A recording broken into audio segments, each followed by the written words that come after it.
திருவார்த்தையானவராகிய ஆண்டவராகிய இயேசு கிறிஸ்துவின் நாமத்தில் உங்கள் யாவருக்கும் என்னுடைய அன்பான வாழ்த்துக்கள். இந்த நாளின் தியானத்தின் தலைப்பு வேதமே வரம்பு, பைபிள் த பவுண்டரி.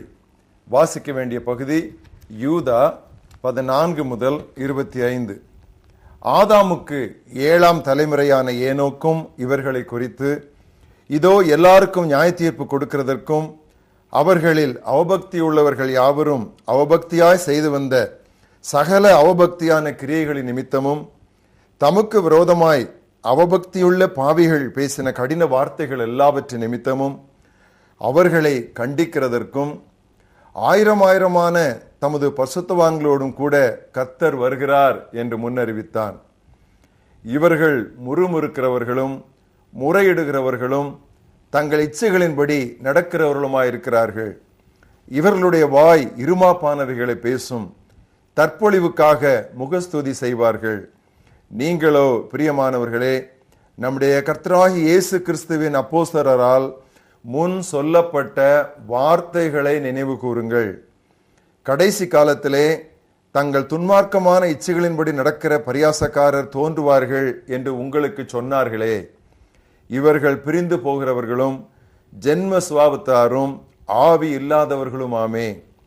நீங்களோ பிரியமானவர்களே, உங்கள் மகா பரிசுத்தமான விசுவாசத்தின் மேல் உங்களை உறுதிப்படுத்தி கொண்டு பரிசுத்த ஆவிக்குள் ஜெபம் பண்ணி தேவனுடைய அன்பிலே உங்களை காத்து கொண்டு நித்திய ஜீவனுக்கு ஏதுவாக நம்முடைய கர்த்தராகிய இயேசு கிறிஸ்துவினுடைய இரக்கத்தை பெற காத்திருங்கள்.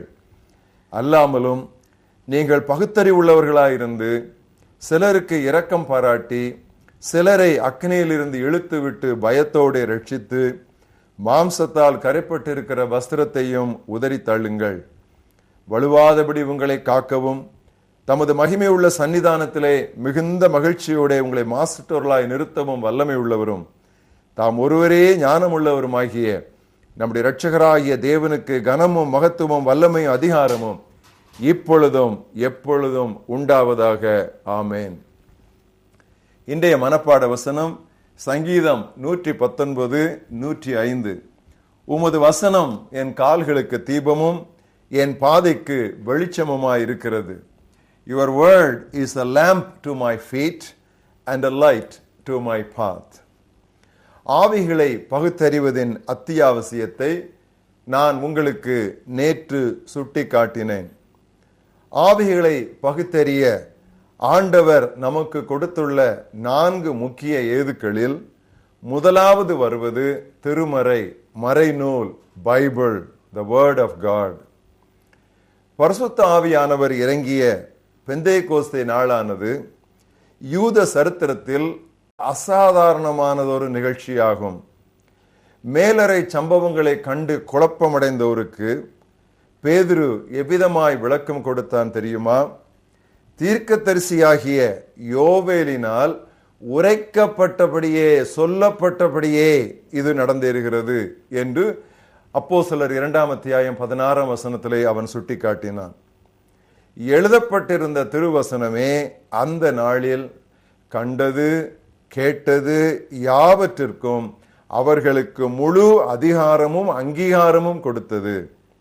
இந்நிகழ்ச்சியில் மட்டுமல்ல, தங்கள் வாழ்க்கை மற்றும் ஊழியம் முழுவதிலும் அப்போஸ்தலர் எழுதப்பட்டிருக்கிறது, இட் இஸ் ரிட்டன் என்பதையே தங்களது சொற்பொழிவுகள் மற்றும் செயல்பாடுகள் யாவற்றிலும் உரைக்கல்லாய் கொண்டிருந்தனர். இதோ சில வசனங்களை உங்களுக்கு வாசிக்கிறேன். 2 கொரிந்தியர் 4ஆம் அத்தியாயம் 13ஆம் வசனம். விசுவாசித்தேன் ஆகையால் பேசினேன் என்று எழுதியிருக்கிறபடி, பாருங்க, எழுதியிருக்கிறபடி நாங்களும் அந்த விசுவாசத்தின் ஆவியை உடையவர்களாய் இருந்து விசுவாசிக்கிறபடியால் பேசுகிறோம். 1 கொரிந்தியர் 1ஆம் அத்தியாயம் 30-31.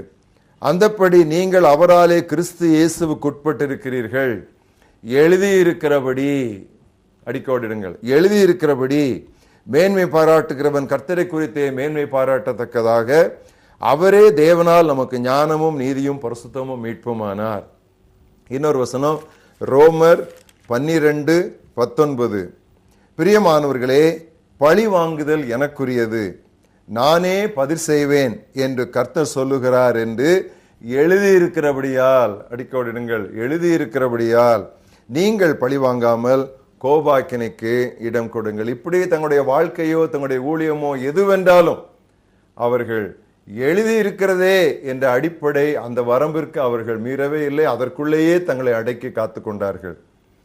தங்களிடமிருந்து விசுவாசிகள் என்னத்தை கற்றுக்கொள்ள வேண்டும் என்றும் அப்போஸ்தலர்கள் விரும்பினார்கள் என்று கவனியுங்கள். 1 கொரிந்தியர் 4:6 இவ்விதமாக பவுல் எழுதினார், எழுதப்பட்டதற்கு மிஞ்சி எண்ண வேண்டாம் என்று நீங்கள் எங்களாலே கற்றுக்கொள்ளவும். எவ்வளவு அழகா இருக்கிறது பாருங்க. You have to learn from us that you should not think beyond what is written.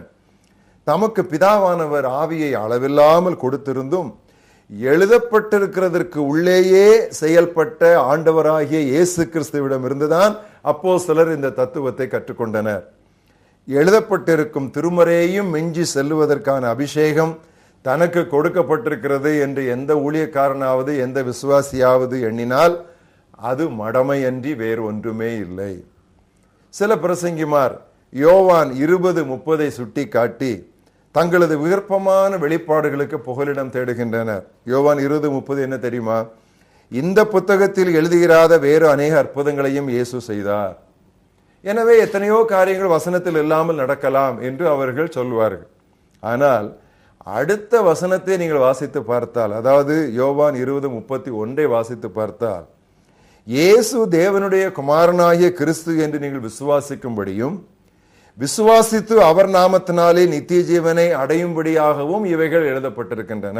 அதாவது கிறிஸ்துவுக்குள்ளான நமது வாழ்க்கைக்கு தேவையானது எழுதப்பட்டிருப்பதற்கு மேல் ஒன்றுமில்லை என்பதுதான் அதன் பொருள். வேதம் எங்கே நிறுத்துகிறதோ அங்கே நாமும் நிறுத்திவிட வேண்டும். எனவேதான் நீதிமொழியில் 22:28 வாசிக்கிறோம், உன் பிதாக்கள் நாட்டின பூர்வ எல்லக்குறியை மாற்றாதே. Beware of extra biblical revelations. பூர்வ எல்லைக்குறியை நாம் மாற்றவே கூடாது. இன்றைக்கு அநேக அனுபவங்கள், அநேக செய்திகள் ஆன்மீக தோற்றம் அளித்தாலும் அவை திருவசனத்திற்கு ஏற்பவை அல்ல. It may look and it may sound spiritual, but the question is it scriptural? ஜென்ம சுவாபம் உள்ள மனிதனுக்கு எப்பொழுதுமே நூதனங்களில் தான் நாட்டம் அதிகம், அதாவது நாவல்டிஸ். ஆனால் இயேசு கிறிஸ்து நேற்றும் இன்றும் என்றும் மாறாதவராய் இருக்கிறார். ஆகையால் பொதுவாக இயேசு கிறிஸ்து நேற்றும் இன்றும் என்றும் மாறாதா இருக்கிறார் என்று சொல்லி சுகமளிப்பும் கூட்டங்களிலே தான் சொல்வார்கள். ஆனால் எபிரேயர் 13:8-9 வாசித்து பார்த்தால், இயேசு கிறிஸ்து நேற்றும் என்றும் மாறாதவராய் இருக்கிறார். ஆகையால் பலவித அந்நிய போதனைகளினால் நீங்கள் அலைப்புண்டு தெரியாதிருங்கள். பாருங்கள் எப்படி வசனத்தை அதனுடைய சூழமைவில் வைத்தே நாம் அர்த்தப்படுத்த வேண்டும் என்பதற்கு இது ஒரு நல்ல எடுத்துக்காட்டு. சகோதரி சுஜானா ஜெகநாதன் அவர்கள் எழுதிய ஒரு பாடலிலிருந்து ஒரு கவியை நான் பாட முயற்சிக்கிறேன். என்னை என்றும் போதித்து நடத்துபவரே, கண்ணை வைத்து ஆலோசனை சொல்லுபவரே, நடக்கும் வழிதனை காட்டுபவரே, நம்பி வந்தோரை கிருபை சூழ்ந்து கொள்ளுதே. என்ன அருமையான பாடல். என்னை என்றும் போதித்து நடத்துபவரே, கண்ணை வைத்து ஆலோசனை சொல்லுபவரே, நடக்கும் வழிதனை காட்டுபவரே, நம்பி வந்தோரை கிருபை சூழ்ந்து கொள்ளுதே. உமது வசனம் என் கால்களுக்கு தீபமும் என் பாதைக்கு வெளிச்சமுமாய் இருக்கிறது. Your word is a lamp to my feet and a light to my path. Bible is the boundary. வேதமே வரம்பு. எங்கள் மகாபரிய தேவனே, அருமையான உம்முடைய வேத புத்தகத்திற்காக, விலை உயர்ந்த உம்முடைய வேத புத்தகத்திற்காக, பொன்னிலும் விலை உயர்ந்த உம்முடைய வேத புத்தகத்திற்காக, தேனிலும் இனிமையான உம்முடைய வேத புத்தகத்திற்காக நாங்கள் நமக்கு நன்றி சொல்லுகிறோம். கர்த்தாவே, இந்த வேத புத்தகம் காட்டும் வெளிச்சத்திற்கு வெளியே நாங்கள் போய் இருளுக்குள்ளே மாட்டிக்கொள்ளாதபடி எப்பொழுதும் எங்களுடைய சொற்கள், எங்களுடைய செயல்பாடுகள், எங்களுடைய சொற்பொழிவுகள், எங்களுடைய ஊழியம், எங்களுடைய பணி, எங்களுடைய காரியங்கள், உபதேசம் அத்தனையும் ஆண்டவரே நாங்கள் இந்த திருவசன வரம்புக்குள்ளேயே வைத்துக்கொள்ள நீர் எங்களுக்கு இன்று கற்றுக் கொடுத்த இந்த நல்ல வார்த்தைகளுக்காக நாங்கள் உம்மை துதிக்கிறோம். இயேசு கிறிஸ்து எழுதியிருக்கிறதே என்கிற உம்முடைய திருவார்த்தைக்குள்ளே தம்மை காத்து கொண்டார். அப்போஸ்தலர்கள் அதே பாணியிலே எழுதியிருக்கிறபடியே என்று அவர்கள் தங்களையும் காத்து கொண்டார்கள். கடைசி காலத்திலே வாழ்கிற நாங்கள் பிசாசின் வஞ்சகத்திற்குள்ளே அகப்பட்டு விடாதபடி எங்களையும் ஆண்டவரே தேவரீர் எழுதியிருக்கிறதே என்கிற அந்த வரம்புக்குள் நீர் எங்களை காத்துக்கொள்ள வேண்டும் என்று ஜெபிக்கிறோம். வீணான காரியங்களிலே நாட்டம் கொள்ளுகிற எங்களுடைய கர்த்தாவே, நூதனங்களின் மேல் இருக்கிற எங்களுடைய இச்சையை நீர் எங்களை விட்டு நீர் எடுத்து போட வேண்டும் என்று நாங்கள் ஜெபிக்கிறோம். நேற்றும் இன்றும் என்றும் மாறாத இயேசு கிறிஸ்துவின் மூலமாக எங்களுடைய இருதயங்கள் கிருபையினால் ஸ்திரப்படுவதாக.